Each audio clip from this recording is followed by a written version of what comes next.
Dan juga ya udah ini makin kejaga ya. Ingat cerita dermawan dan kambing dan Pak Kiai? Ulangi ya. Ada orang dermawan, dapat rezeki, belilah kambing. Minta tolong Pak Kiai, Pak pangpotongin Pak Kiai, bagiin ya ke semua masyarakat.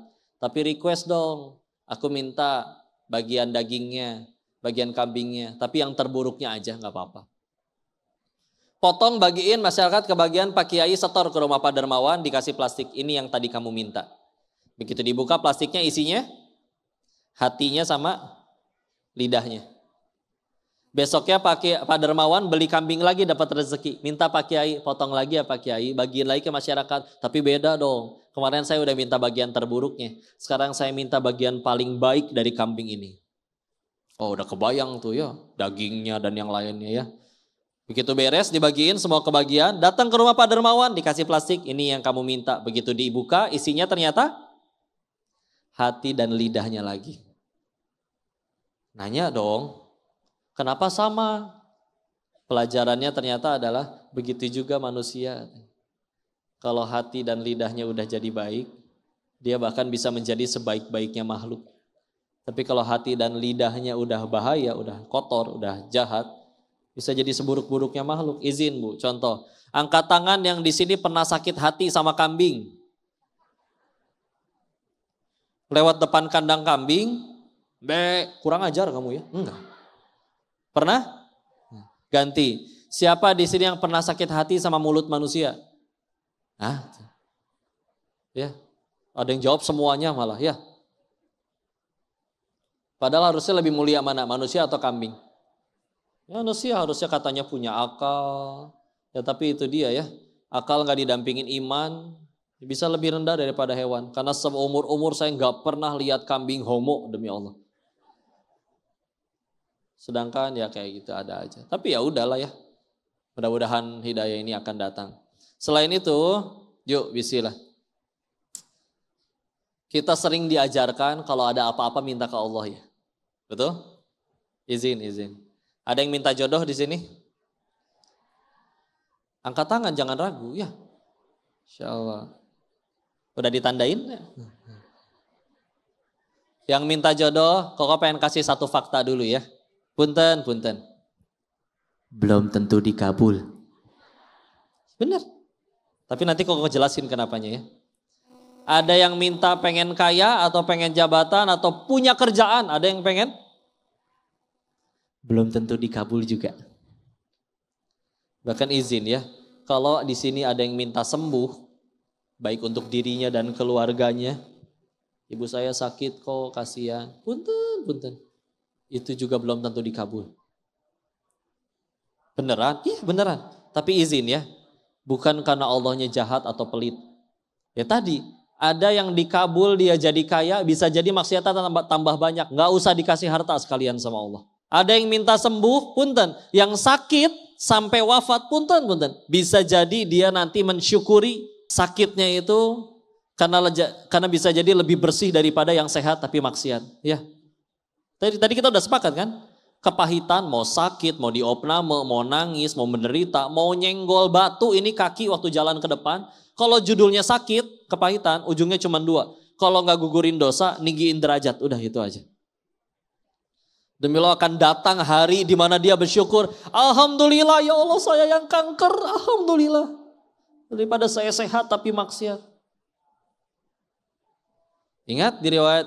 Singkat kalau di hadis riwayat Imam At-Tirmizi ya. Rasulullah pernah mengingatkan akan ada hari di mana ada manusia yang berharap menggunting-gunting daging tangan mereka sendiri. Ini tangan nih. Ambil gunting ya. Ketika apa? Ketika dia melihat ada orang yang di dunia hidupnya pahit demi Allah. Tapi dia bersabar dan dia mendapat surga senikmat itu. Dia terus berkata, ya Allah, tahu gitu saya aja yang hidupnya kayak gitu. Kalau surganya senikmat itu, nih ya Allah, saya ambil gunting, saya cabik-cabik daging saya sendiri, sekarang juga saya siap. Asal surga itu yang saya dapat ya Allah. Padahal di dunia dia yang kaya, dia yang dihormati, dia yang viral, dia yang populer, dia yang iri ngelihat sama yang di dunianya dapat kepahitan. Oh Masya Allah, kok dengar hadis ini dari Ustadz Syafiq Riza, Beliau sampai nangis-nangis jelasin hadis ini, Masya Allah. Ya, Masya Allah. Dan kayak gitu, bukan berarti Allah benci. Tapi dari sekian banyak permintaan yang tadi kau sebut nggak akan dikabul, belum tentu dikabul, maaf. Ya, tahu tidak, ada satu doa yang kalau kita mintanya yang ini, gak mungkin gak dikabul. Pasti Allah kabul. Minta apa coba? Ya, kau pernah bikin video tentang ini. Yaitu adalah minta hidayah. Kenapa emang kau? Punten ya. Anggap kita punya segala hal yang ada di dunia milik kita. Ini hati tidak dikasih yahdi kolbah, tidak dikasih petunjuk hati oleh Allah. Lihatlah para koruptor udah pada kaya belum? Udah pada kaya belum? Ngapain masih nyuri? Nggak ada ini. Yang selingkuh punten. Kebanyakan istrinya lebih cantik kan daripada pelakornya? Gak usah terlalu menjiwai ibu ya, tenang aja. Ya. Saya bahas film azab kok, bukan bahas ini. Ya. Sampai orang bilang katanya, makanya jadi pelakor tuh gak perlu cantik kok, hanya perlu gatel. Dendam banget ngomong gatelnya ya. Padahal kasih bedak ya. Udah kan. Salisin. Masya Allah. Herosin ya bener ya. Na'udzubillah. Udah ya. Yuk beneran. Mumpung Ramadan, kita gampang bangun subuh ya. Gampang bangun sebelum subuh ya. Meskipun untuk makan sahur. Tapi tolong sempetin sholat. Udah gitu minta. Dari sekian banyak yang diminta. Engkau mintanya hidayah. Itu demi Allah, Allah gak akan sia-siain. Karena momen dimana kita akhirnya mintanya itu momen kita udah berusaha mendahulukan Allah dibanding apapun selain Allah. Ketika kita udah ngedahuluin Allah, bismillah. Demi Allah berubah hidupnya. Kita nanti mau diuji kayak apa aja, bismillah saya siap ya Allah. Yang penting kau suka, udah gitu aja. Karena kita tahu satu dunia cinta, nggak usah gitu. Satu dunia nih 7 miliar manusia bersepakat rapat bikin grup WA kecuali kalian doang yang nggak ada di situ. Bersepakat, kita selamatin Koko, yuk ke surganya Allah yuk. Tapi yang punya surga nggak ngizinin saya masuk, cilaka ini demi Allah. Meskipun 7 miliar orang berusaha ngebela. Ya, udah gitu aja. Mintanya kayak gitu ya, bismillah. Bukan berarti nggak boleh kaya, enggak, demi Allah. Jadi kaya itu ada ilmunya dalam Islam, makanya banyak sahabat yang pada kaya kan. Tapi punten, jadi kaya dalam Islam itu cuma efek samping. Ulangi, efek samping, bukan tujuan utama. Makanya kadang kalau misalkan kita pengen sholat duhanya biar dagangan rame, toko rame. Bukan gak boleh sih, boleh, bagus mintanya masih ke Allah. Tapi ya bukan itulah yang dituju ya. Sehingga punten, sampai pernah waktu itu ada yang nanya, kok kalau gitu aku kenapa waktu lagi belum Islam aku gajinya gede kaya. Katanya sholat ditolong Allah. Kenapa setelah akhirnya berislam atau hijrah ya uangnya habis lah dan yang lain-lain. Ya. Sedangkan di luar sana ada yang jelas-jelas lagi maksiat tapi tambah banyak duitnya. Pernah mempertanyakan kayak gitu? Kapunten ya. Koko bilangnya kayak gini, ibarat dia lagi ngukur suhu air, ngukur suhu pakai apa alatnya? Termometer. Ngukur suhu air di gelas, bukannya dicelupin termometer, dia malah nyelupin penggaris. Dapat nggak? Enggak, karena bukan itu alat ukurnya. Sama kayak kalau kita ngukur-ngukur ibadah kita harus dibayar pakai nominal, sebetulnya kalau kayak gitu aja kan harusnya Nabi manusia paling kaya, tapi enggak kan? Iya beliau kaya banget. Tapi sedekahnya juga luar biasa sampai pernah kehabisnya lagi. Sampai beliau lebih sering lapar daripada kenyangnya. Ya. Dan ada riwayat seperti ini, Nabi jalan sama para sahabat, nemu bangkai anak kambing cacat. Udah mah anak kambing udah dagingan, cacat deh ya. Udah jadi bangke, bau. Diambil sama Rasul.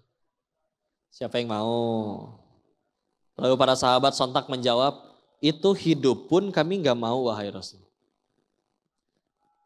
Maka kata Rasul, ketahuilah di hadapan Tuhan kalian, dunia dan seluruh isinya tidak lebih berharga daripada ini. Pindah ke hadis yang lain. Tahu kalau misalkan ada Rasulullah SAW bersabda mengasih perumpamaan.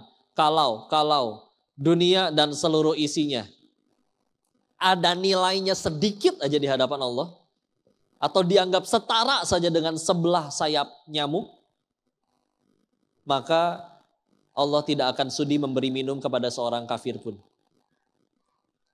Disederhanakan ya bahasanya ya.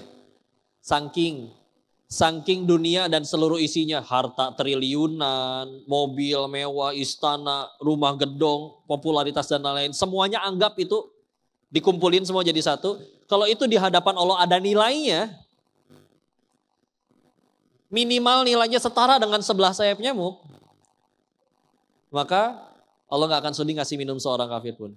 Tapi justru saking gak ada nilainya, makanya engkau mau kafir kayak gimana pun juga. Tuh nih harta sana tetap kaya, tetap populer, tetap banyak yang naksir, tetap dipuja-puja orang. Sana silakan. Gak ada artinya. Gini deh, kalian nyapu rumah nih, ada debunya gak? Buang ke depan rumah dong. Ya, begitu beres dibuang ke depan, tetangga datang. Bu, debunya boleh saya minta gak bu? Kasih jangan? Kasih mah enggak, ambil ya. Gak ada harganya. Kalau itu ada harganya juga gak akan saya buang. Justru gak ada harganya saya buang. Dan punten ya, lihat bagaimana Rasul itu memilih kata ya. Pernah ada yang nanya, kenapa gak pakai kata debu aja dibandinginnya? Kenapa sayap nyamuk? Punten, debu dikumpulin satu truk masih bisa dijual sama yang punya toko bangunan. Pasir, ya. Tapi kalau sayap nyamuk dikumpulin satu truk, jadi naon? Balak tak, ya. Itu dia. Karena nggak ada artinya, mangga silakan mau diapain aja, ya. Terus kitanya yang udah nurut sama Allah, ngukurnya pakai tadi. Mana nih sholat saya? Harusnya kan saya sedekah 10.000 kata Al-Baqarah 261 minimal dikali 700 kali lipat. Sampai bikin catatannya sedekah 10.000, Allah utang dikali 700. Kan kurang ajar. Ya. Sampai dibikinin film tuh dulu tuh. Bang Madid orang terlanjur kaya. Ya. Salah. Yang akan kita terima nanti di sisi Allah sesuatu yang jauh lebih nikmat dari itu.